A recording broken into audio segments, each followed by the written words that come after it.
ലച്ചു സമ്മതിച്ചു. മക്കൾക്ക് പിന്നെ സ്വർഗം കിട്ടിയ സന്തോഷമായിരുന്നു. കാരണം അച്ഛയോടും അമ്മയോടൊപ്പം ആദ്യമായിട്ടാണല്ലോ ഒരു യാത്ര, അതും ഒരുമിച്ച്. രാവിലെ അല്ലുവിനധികം വല്ലാത്ത ഉത്സാഹമായിരുന്നു, എണീക്കാനും റെഡിയാവാനും ഒക്കെ. രണ്ടുപേർക്കും ലച്ചു ഒരേപോലുള്ള ഷോർട്ട് ജംപ് സ്യൂട്ടായിരുന്നു ധരിപ്പിച്ചത്. മുടി രണ്ടാൾക്കും പോണിട്ടയിലാക്കി. ഐലൈനറും ഒരു കുഞ്ഞു പൊട്ടും വെച്ചോടെ ഒരുക്കം കഴിഞ്ഞു. ഒരാൾ എൽസയുടെയും ഒരാൾ അന്നയുടെയും മോഡലുള്ള വാച്ചും ധരിച്ചു. ലച്ചു ആണെങ്കിൽ ഒരു ബ്ലാക്ക് ആൻഡ് വൈറ്റ് സാരിയാണ്. മുടി പിന്നെ എപ്പോഴും ചെയ്യുന്ന പോലെ കുറച്ചെടുത്ത് ക്രാബിട്ടു. കഴുത്തിൽ താലിമാല മാത്രമാണ്. താലിയാണെങ്കിൽ ആരും കാണാൻ പറ്റാത്ത രീതിയിലാണ്. കയ്യിലൊരു വാച്ചും. അത് കഴിഞ്ഞതും അവിടെ ഒരുക്കം തീർന്നിരുന്നു. ബെല്ലടിച്ചതും രണ്ടും ഓടിപ്പോയി കതക് തുറന്നു. അച്ഛാ എന്ന് വിളിച്ചുകൊണ്ട് രണ്ടവന് മേലേക്ക് ചാടിക്കയറി. ആഹാ, അച്ഛയുടെ മക്കൾ സുന്ദരിയായിട്ടുണ്ടല്ലോ. ദേവ് രണ്ടുപേർക്കും ഓരോ ഉമ്മയും കൊടുത്തുകൊണ്ട് പറഞ്ഞു. എന്നാ നമുക്കിറങ്ങാം, വാ. അവൻ അതും പറഞ്ഞുകൊണ്ട് പുറത്തേക്ക് നടന്നു. ലച്ചുവിനെ അവന്റെ കണ്ണുകൾ തേടുന്നുണ്ട്. ലച്ചുവിനെ വിളിച്ചതും അവൾ ദാ വരുന്നു എന്ന് പറഞ്ഞുകൊണ്ട് ഡോർ ലോക്ക് ചെയ്തു നേരെ ചാവി പോയി രശ്മി ചേച്ചിയുടെ അടുത്ത് കൊടുത്തു. അവർക്കൊക്കെ ഇന്നറിയാം അവനാണ് അവളുടെ ഭർത്താവെന്ന്. അവർക്കൊക്കെ സന്തോഷമാണ് അവരുടെ കൂടിച്ചേരൽ. എന്നാൽ ലിഫ്റ്റിൽ കയറി ലച്ചു ഞെട്ടിപ്പോയി. കാരണം ലച്ചുവിന് മാച്ചായിക്കൊണ്ടാണ് ദേവിന്റെ വേഷം. ഒരു ബ്ലാക്ക് ജീനും വൈറ്റ് ഷർട്ടും. അത് കണ്ടതും ലച്ചു അല്ലുവിനെ അധികം കണ്ണുരുട്ടി പേടിപ്പിച്ചു. എന്നാൽ അവർ രണ്ടാളും ഞങ്ങൾ ഈ നാട്ടുകാരിലെന്ന മട്ടിലാണ് നിൽപ്പ്. കാരണം ലച്ചു റെഡിയായതും രാവിലെ തന്നെ അച്ഛൻ്റെ അടുത്ത് പോയി ഇപ്പോൾ വരാമെന്ന് പറഞ്ഞു പോയി വന്നിരുന്നു. അപ്പൊ ഇത് പറയാനാണ് രണ്ടും ഓടിയെന്ന് അവൾക്ക് മനസ്സിലായി. അച്ഛൻ്റെ ചാരത്തികളാണ് രണ്ടും. ഇങ്ങോട്ട് വരട്ടെ അമ്മയെന്ന് വിളിച്ചുകൊണ്ട്. ലച്ചുവിന്റെ പിറുവിറുക്കൾ കേട്ട് ദേവക്ക് ചിരി വന്നു. പാർക്കിങ്ങിൽ എത്തിയപ്പോഴാണ് ലച്ചുവിന് വീണ്ടും പണി കിട്ടിയത്. അവസാനം വേറെ വഴിയില്ലാതെ അവന്റെ പിറകിൽ കയറേണ്ടി വന്നു. പോകുമ്പോൾ അതിമുമ്പിലും തിരിച്ചു വരുമ്പോൾ അല്ലു പിന്നിലും. അതാണ് അവരുടെ കോൺട്രാക്റ്റ്. ദേവ നേരെ വിട്ട മാളിലേക്കായിരുന്നു. അവിടെ ചെന്ന് മക്കൾക്ക് വേണ്ട ഡ്രസ്സും ടോയ്സൊക്കെ വാങ്ങിച്ചു. ഇത്രയൊക്കെ വേണ്ട എന്ന് ലച്ചു പറഞ്ഞിട്ടും ദേവയും മക്കളും നോ മൈൻഡാണ്. എന്നാൽ എന്തെങ്കിലും കാണിക്കട്ടെ എന്ന് വെച്ച് അവൾ മിണ്ടാതിരുന്നു. അതിൻ്റെ ഇടയിൽ ലച്ചുവിന് കൂടി കുറച്ച് സാരി അവനെടുത്ത് ബില്ല് ചെയ്യാൻ ഏൽപ്പിച്ചു. പാക്കിംഗ് കഴിഞ്ഞ് വീട്ടിലേക്ക് ഏൽപ്പിക്കാൻ പറഞ്ഞിട്ടാണ് ദേവ് അവിടുന്ന് ബില്ല് ചെയ്ത് ഇറങ്ങിയത്. മിസ്സേ, മക്കൾക്ക് ഐസ്ക്രീം വേണമെന്ന് പറഞ്ഞപ്പോൾ ദേവ് ഐസ്ക്രീം കോർണറിൽ നിന്ന് ഐസ്ക്രീം വാങ്ങി കൊടുക്കാൻ പോയതാണ്. ലച്ചുവിന് വേണ്ടെന്ന് പറഞ്ഞ് അവൾ അവരെയും കാത്ത് നിൽപ്പാണ്. അപ്പോഴാണ് പിന്നിൽ നിന്ന് വിളി കേട്ടത്. ലച്ചു തിരിഞ്ഞു നോക്കുമ്പോൾ നാഥൻ മാഷും ചൊറിയത്തി റോസ് ടീച്ചറും കുറച്ച് മാഷുമാരും ടീച്ചർമാരൊക്കെ ഉണ്ട്. ഇടയ്ക്കൊക്കെ എല്ലാവരും ഒന്നിച്ച് പുറത്തു പോകാറുണ്ട്. പക്ഷേ ലച്ചു എന്തെങ്കിലും പറഞ്ഞൊഴിയും. മിസ് എന്താ ഇവിടെ? നാഥൻ ചോദിച്ചു. മിസ് ഒറ്റക്കാണോ? റോസി. അമ്മേ, റോസിയുടെ ചോദ്യം കേൾക്കലും മക്കളുടെ വിളി ഒന്നിച്ചായിരുന്നു. അവരൊക്കെ തിരിഞ്ഞു നോക്കുമ്പോൾ കാണുന്നു ദേവയോടൊപ്പം കൈപ്പിടിച്ച് കൊഞ്ചി സംസാരിച്ചുകൊണ്ട് വരുന്ന അല്ലുവിനെ അധികമാണ്. രണ്ടാളുടെ കയ്യിലും കോൺ ഐസ്ക്രീമുണ്ട്. മക്കളെ അവർക്കൊക്കെ അറിയാമെങ്കിലും ഈ പുരുഷൻ അവിടെ ആരാണെന്ന് വെച്ച് നോക്കിപ്പോയി. കാരണം അവൻ കൊച്ചി കമ്മീഷനാണെന്ന് മിക്കയാൾക്കും മനസ്സിലായി. അവൻ ഇവരും തമ്മിൽ എന്ത് ബന്ധമാണെന്ന് എല്ലാവരും ചിന്തിച്ചത്. ഇത് ലച്ചുവിനോട് നാഥൻ അവനെക്കാണ് ചോദിച്ചു. അപ്പോഴേക്കും ദേവ് അവിടെ അടുത്തെത്തിയിരുന്നു. ഹലോ, ഞാൻ അഭിനവ് ദേവ്, ലച്ചുവിന്റെ ഹസ്ബൻഡാണ്. ദേവ് ഒരു പുഞ്ചിരിയോട് പറഞ്ഞപ്പോൾ അവരൊക്കെ ഞെട്ടിപ്പോയി. റോസിയുടെ ബോധം ഇപ്പോൾ പോകുന്ന മട്ടിലാണ് നിൽപ്പ്. കാരണം ഇത്രയ്ക്ക് സുന്ദരനും ഉയർന്ന ഉദ്യോഗസ്ഥനാണ് ഇവിടെ ഭർത്താവെന്ന് അവൾ ഒരിക്കലും ഓർത്തില്ല. ദേവ മറുപടി പറഞ്ഞു. അവർക്ക് അവനോട് പുഞ്ചിരിച്ചുകൊണ്ട് ഓരോന്ന് പറഞ്ഞു. എന്നാൽ നാഥൻ മാത്രം ഒന്നും മിണ്ടാതെ നിൽക്കുകയായിരുന്നു. എന്തെങ്കിലും ഇറക്കട്ടെ, പോയിട്ട് അല്പം തിരക്കുണ്ട്. അവൻ അതും പറഞ്ഞുകൊണ്ട് യാത്ര പറഞ്ഞു അവരോട്. വാലിച്ചു. ദേവ് അവൾ വിളിച്ചുകൊണ്ട് മക്കളെയും കൂട്ടി ഇറങ്ങി. അവൻ തിരിഞ്ഞു നോക്കുമ്പോൾ കാണുന്നത് ഇങ്ങോട്ടേക്ക് തന്നെ നോക്കുന്ന നാഥിനെയാണ്. അവന്റെ നോട്ടം എന്തോ ദേവിനെ അസ്വസ്ഥനാക്കി. ദേവ് അവനെ അവരോടൊക്കെ സംസാരിക്കുമ്പോൾ തന്നെ ശ്രദ്ധിച്ചിരുന്നു. അവന്റെ നോട്ടം മുഴുവൻ ലച്ചുവിന്റെ ദേഹത്തേക്കാണ്. അത് ദേവക്കൊട്ടും ഇഷ്ടമായില്ല. ശരിക്കും അവന് ദേഷ്യം വന്നതിനെ പറയാം. ലച്ചുവിനെ നോക്കുമ്പോഴാണ് ദേവക്ക് മനസ്സിലായത് അവൾക്കിതൊന്നും അറിഞ്ഞിട്ടേ ഇല്ലെന്ന്. എന്റെ പൊന്നമ്മ, ഒന്ന് അടുത്തേക്ക് നിൽക്ക്, ഇല്ല സെൽഫിയിൽ കിട്ടില്ല. അല്ലു അതും പറഞ്ഞുകൊണ്ട് വീണ്ടും ഫോട്ടോക്ക് പോസ് ചെയ്തു. ലച്ചുവിനാണെങ്കിൽ ദേവിനോട് മുട്ടി നിൽക്കാനും വയ്യ. മക്കളാണെങ്കിൽ ഫോട്ടോ എടുക്കാതെ വിടുന്നുമില്ല. അവസാനം എന്തെങ്കിലും ആവട്ടെ എന്ന് വിചാരിച്ച് അവൾ എൻ്റെ അടുത്തായി നിന്നു. ദേവിന്റെ ചുണ്ടിൽ നല്ലൊരു പുഞ്ചിരി മുട്ടിട്ടിരുന്നു. അതേ ചിരിയോടെ തന്നെ അവൻ ക്ലിക്ക് ചെയ്തു. അച്ഛനും മക്കളും ഒരുപാട് പോസ് ഫോട്ടോ ലച്ചുവിനെ കൊണ്ട് എടുപ്പിച്ച് കഴിഞ്ഞിരുന്നു. സന്ധ്യ ഇതിനാൽ ബീച്ചിൽ ഒരുപാട് ആളുകളുണ്ട്. മോളിൽ നിന്നിറങ്ങി അവർ പോയത് ഉച്ചഭക്ഷണം കഴിക്കാനായിരുന്നു. പിന്നീട് കുട്ടികളെ കൊണ്ട് പാർക്കിലേക്കും അവിടെ കളിച്ച് രസിച്ച് മടുത്തപ്പോൾ ബീച്ചിലേക്കും. ലച്ചു തിരിച്ചു പോകാമെന്ന് പറയുന്നുണ്ടെങ്കിലും അച്ഛനും മക്കളും അത് കേട്ടിട്ടേ ഇല്ലെന്ന മട്ടിലാണ് നടപ്പ്. ഇനി ഞാൻ നിൽക്കില്ല, നിങ്ങൾ എത്ര സമയം വേണമെങ്കിൽ ഇവിടെ നിന്നോ, ഞാൻ പോവാ. ലച്ചു അതും പറഞ്ഞുകൊണ്ട് നടന്നു. വേറെ വഴിയില്ലെന്ന മട്ടിൽ അവർ പിന്നാലെ പോയി. ഭക്ഷണം കഴിച്ചു കഴിഞ്ഞ് പോകാമെന്ന് പറഞ്ഞിട്ട് കേൾക്കാത്തതുകൊണ്ട് ദേവ് ഭക്ഷണം പാർസൽ വാങ്ങി വന്നു. അവൾ മിണ്ടാത്തതിന്റെ സങ്കടം ദേവക്കുണ്ടെങ്കിലും ഈ നിമിഷം പോലും അവളോടൊപ്പം ലഭിച്ചാൽ അവൻ സന്തോഷവാനായിരുന്നു. സാറിന്നത് ഇവിടെ കൂടെ? ബൈക്ക് പാർക്ക് ചെയ്തിറങ്ങി 4 പേര് ഒന്നിച്ച് നടക്കുമ്പോഴായിരുന്നു ഫ്ലാറ്റിലെ സുമയുടെ ചോദ്യം.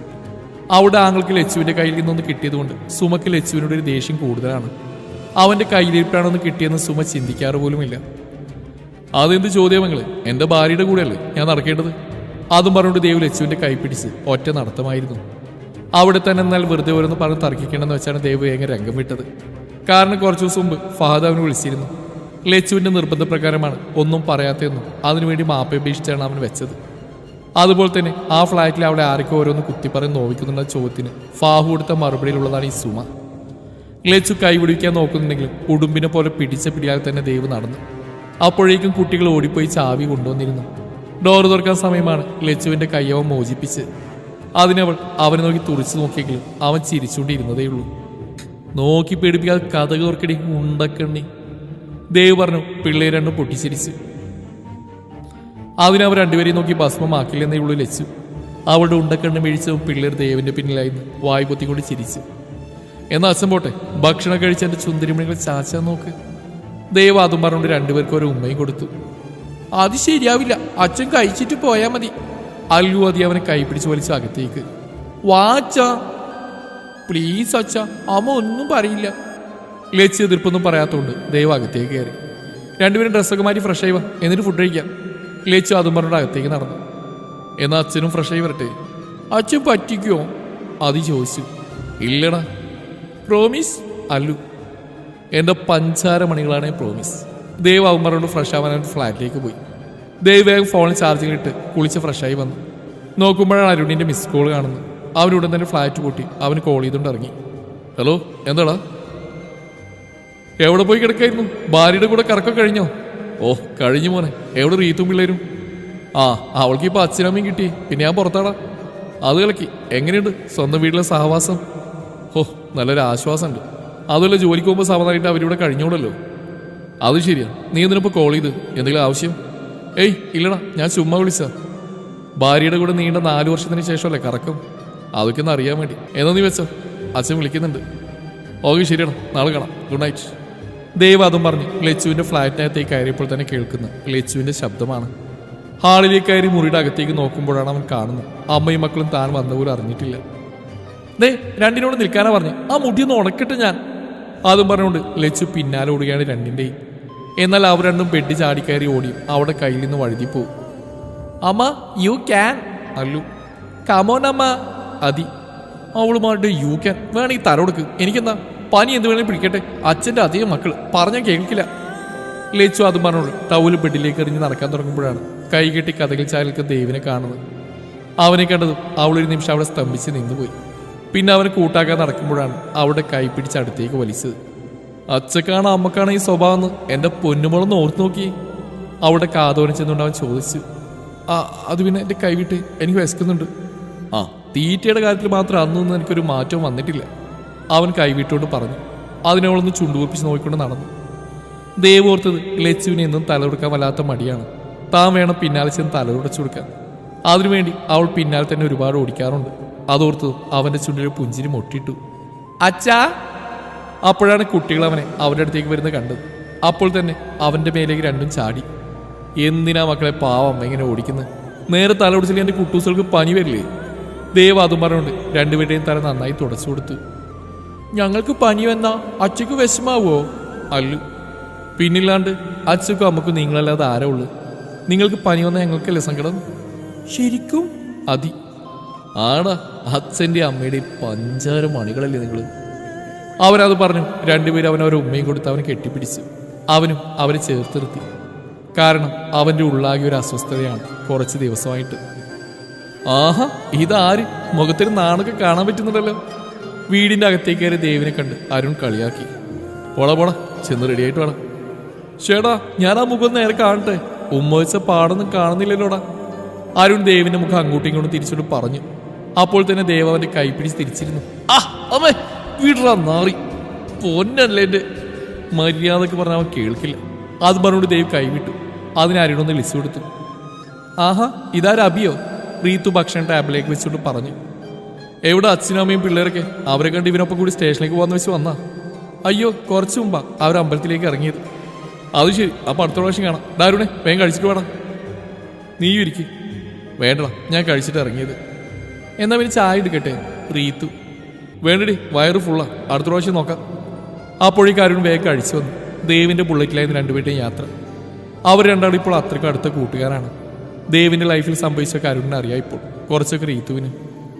എടാ അരുണേ, എന്താടാ? ഞാൻ പറയണമെന്ന് വിചാരിച്ച് കുറേ. നിന്റെ റീത്തുവിനെ എനിക്ക് മുമ്പേ ഇവിടെ കണ്ട പരിചയമുണ്ടെന്നൊരു തോന്നല്. അത് തന്നെ അവൾ പറഞ്ഞു, അവൾക്ക് നിന്നെ പരിചയമുണ്ടെന്നൊരു തോന്നലുണ്ടെന്ന്. ഓ, അപ്പോൾ എവിടെയെങ്കിലും പോലീസ് ഫംഗ്ഷൻ വെച്ച് കണ്ടിട്ടുണ്ടാവും ഞങ്ങൾ. അതിന് നീയൊക്കെ തിരുവനന്തപുരത്തല്ലേ? ഞാനാണെങ്കിൽ ഇവിടെ കൊച്ചിയും കോഴിക്കോടൊക്കെ പോസ്റ്റിങ്. ചിലപ്പോൾ നാട്ടിൽ വെച്ച് കണ്ടിട്ടുണ്ടാവും. അതല്ല, ഈ കൊച്ചിക്കാരെങ്ങനെ കണ്ണൂരിലേക്ക് എത്തിയത്? ഓ, അതിവിടെ കോളേജിൽ വെച്ച് ചിന്ന തല്ലി, അതോടെ TC ഇതാ കയ്യിൽ. പിന്നീട് ഒരു വർഷം ഡ്രോപ്പ് ചെയ്ത് അവിടെ ചെറിയച്ഛൻ്റെ വീട്ടിലാക്കി അച്ഛൻ. അങ്ങനെ അവിടുത്തെ കോളേജിൽ ചേർന്നു. പിന്നെ പ്രേമം, ഒളിച്ചോട്ടം, കല്യാണം, കൊച്ചുങ്ങൾ. അപ്പോഴേക്കും അവർ സ്റ്റേഷനിൽ എത്തിച്ചേർന്നിരുന്നു. ആഹാ, വന്നല്ലോ മഹാറാണി. ലച്ചു സ്കൂൾ കഴിഞ്ഞ് വരുമ്പോൾ തന്നെ കണ്ടിരുന്നു താഴത്തെ കൂട്ടത്തിന്. എല്ലാവരെയും കുത്തി നോവിക്കാൻ മാത്രം നടക്കുന്ന കുറച്ച് സംഘം. ദേവ് ഇന്നലെ പറഞ്ഞതിന് പകരം പറയാനാണ് സുമയുടെയും സംഘത്തിന്റെ നിൽപ്പ് നമുക്ക് മനസ്സിലായി. പക്ഷെ ലച്ചു അവരെ കൂട്ടാകാതെ മുന്നോട്ട് നടന്നു. ചെലവുളുമാരിപ്പോ എവിടുന്നോ ഭർത്താവെന്ന് പറഞ്ഞ ആരൊക്കെ കൊണ്ടുവന്നിട്ടുണ്ട്. ആർക്കറിയാം ആരാണെന്ന്. അങ്ങേർക്ക് നാട്ടിൽ ഭാര്യ ഉണ്ടെന്നാണ് കേട്ടത്. അപ്പൊ ഇത് ഏത് സെറ്റപ്പാ? ആ കൊച്ചുങ്ങൾ അച്ഛന്ന് വിളിച്ചാൽ അത് അച്ഛനാവും. പിഴച്ചു പറ്റൊക്കെ കണ്ണന്മാരെ അച്ഛന്ന് വിളിക്കാൻ പറ്റുമോ? ഒക്കെ സഹിച്ച് മിണ്ടാതെ പോകുമ്പോഴായിരുന്നു അവസാനത്തെ സുമയുടെ ഡയലോഗ്. അത് ലച്ചുവിനൊട്ടും സഹിക്കാൻ പറ്റിയില്ല. സങ്കടവും ദേഷ്യമൊക്കെ അവൾക്ക് അടക്കാൻ പറ്റില്ല. അതുകൊണ്ട് തന്നെ തിരിഞ്ഞുപോയി ഒറ്റയടിയായിരുന്നു സുമയുടെ ചെയ്തത്തേക്ക്. അടികൊണ്ട് സുമയും കൂട്ടി ഞെട്ടിപ്പോയി. ആദ്യമായിട്ടാണ് ലച്ചുവിനെ അവരൊക്കെ അത്രയ്ക്കും ദേഷ്യത്തിൽ കാണുന്നത്. ഡീ മിണ്ടത് നിങ്ങൾ, ഇനി മേലെ എൻ്റെ മക്കളെ കുറിച്ച് അനാവശ്യം പറ. ഈ ലക്ഷ്മി ആരാണെന്ന് അറിയുന്നതൊക്കെ. അതും പറഞ്ഞ് ഒറ്റ നടത്തായിരുന്നു ലച്ചു. തലയാകെ പെരുത്തുകയറി അവൾക്ക്. ദേവിനോട് പോലും അവൾക്ക് ദേഷ്യം വന്നുപോയി. ഇപ്പോൾ അവൻ വന്നുകൊണ്ടാണ് ഇങ്ങനെയൊക്കെയെന്ന് അവൾ ചിന്തിച്ചു കൂട്ടി. അവൻ കാരണമാണ് ജീവിതത്തിൽ ഒരുപാട് അപമാനങ്ങൾ ഏറ്റുവാങ്ങേണ്ടി വരുന്നതെന്നോർത്ത് അവൾ കഥക് തുറന്ന് സോഫയിലിരുന്നു. വരുമ്പോൾ തന്നെ കണ്ടിരുന്നു രശ്മി ചേച്ചിയുടെ ഫ്ലാറ്റിലേക്ക് ഓടുന്ന മക്കളെ. മനഃപൂർവ്വം വിളിക്കാത്തതാണ്. കാരണം തനിച്ചിരിക്കണമെന്ന് തോന്നിയവൾക്ക്. മക്കൾ എന്തെങ്കിലും പറഞ്ഞാൽ ചിലപ്പോൾ ഈ ദേഷ്യത്തിലും സങ്കടത്തിലും വല്ലതും പറഞ്ഞു പോകുമോ എന്ന് അവൾ ഭയന്നു. അന്നേരമാണ് ദേവ് കുട്ടികൾക്ക് ഇന്നലെ വാങ്ങിയ സാധനമൊക്കെ അവൻ്റെ ഫ്ലാറ്റിൽ നിന്ന് എടുത്തുകൊണ്ട് ലച്ചുവിൻ്റെ ഫ്ലാറ്റിലേക്ക് കയറിയത്. കഥക് തട്ടാതെ തന്നെ അകത്ത് കയറി വാതിലടച്ചപ്പോഴാണ് ദേവ് കാണുന്നത് തലക്ക് കൈ കൊടുത്തിരിക്കുന്ന ലച്ചുവിനെ. അവൻ വന്ന പോലും അറിയാതിരിക്കുന്ന അവളെ കണ്ടിട്ട് അവൻ എന്തോ പ്രശ്നമുണ്ടെന്ന് തോന്നി. കയ്യിലുണ്ടായിരുന്ന കവറൊക്കെ അടുത്തുള്ള സോഫയിൽ വെച്ച് അവൻ ലച്ചുവിനെ വിളിച്ചു. ലച്ചു. അന്നേരമാണ് ലച്ചു ഞെട്ടി എണീറ്റത്.